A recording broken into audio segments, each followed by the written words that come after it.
Hello everyone, in this video, you will see how to get a PIN for Capital One credit card. First, log in to your Capital One online account. If you don't have an online account, you will need to create one. Once logged in, navigate to the section of your account that deals with card services. Look for options related to managing your credit card. Within the card services section, you should find an option specifically for managing your PIN. It might be labeled as PIN services or something similar.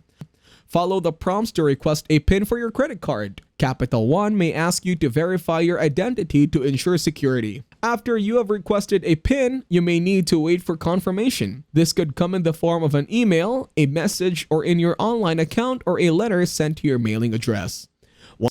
Once you receive confirmation that your PIN request has been processed, you may need to activate the PIN. This could involve using it in an ATM or making a purchase with your card and entering the PIN when prompted. If you found this video helpful, you can thank me with a like and subscribe to the channel. See you in another video.